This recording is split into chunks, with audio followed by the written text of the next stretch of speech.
8 years after the divorce, I ran into my ex-wife and my adoptive sister in a remote little town.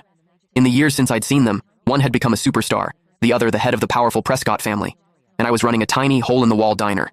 The moment our eyes met, they both froze.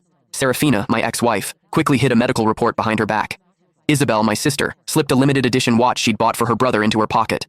I calmly finished packing the takeout order and handed it to them with practiced courtesy. "Here you are, ladies." The formal, distant address seemed to rattle them. As they were leaving, Serafina suddenly turned back. "Didn't you say you'd only ever cook for me?" I offered a polite, empty smile. The foolish promises of youth, they don't mean much now, just like the people and memories I once thought I could never get over. With time, they had all faded to nothing. Through the open glass door, the noise of the street drifted in, but it couldn't dispel the frozen silence that had settled over the diner.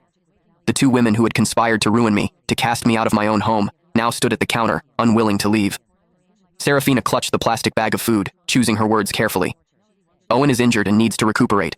The facilities here are excellent, so we brought him to stay for a while. Mom and Dad, they came too," she added. "Do you want to see them?" I shook my head, wiping a grease stain from the countertop. "No, that's not necessary. Please give my regards to Mr. and Mrs. Prescott."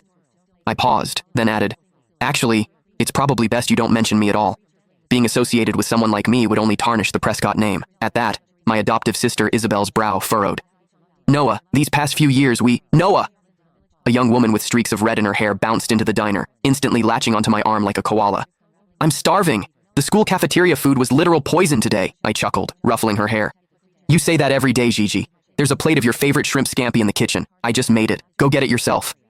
Gigi just hugged my arm tighter, whining, "No, you have to eat with me." Noticing that my other two visitors still hadn't left, my smile faded. "Is there anything else I can get for you, ladies?" The message was clear, but it took them a long moment to shake their heads. Serafina seemed to drift off for a second when she heard shrimp scampi. Isabel stared at Gigi clinging to my arm, her lips parting as if to speak, but no words came out. I led Gigi into the back, the curtain falling behind us and cutting off their view. When I came out again, they were gone. "Hey," Gigi said around a mouthful of shrimp. "Did you know them? They weren't here to cause trouble, were they? I've seen them on TV. One's a huge celebrity, the other runs the Prescott Corporation. They're kind of a big deal." I placed another shrimp in her bowl. "Just regular customers," I said with a light laugh. "If I knew people like that, do you think I'd be running this little diner? I'd have moved us all into a mansion by now." Gigi giggled, then leaned in conspiratorially. "I heard that Superstar's husband is the one who's sick. The whole family came all the way out here just to take care of him. Must be nice, having that many people who care about you." I said calmly, wiping a grain of rice from the corner of her mouth. "Oh, I knew exactly how much they doted on Owen Prescott. 8 years ago, for his sake, one of them had publicly accused me of slander and assault, sending me to prison. The other had announced to the world that I had taken my own life out of guilt.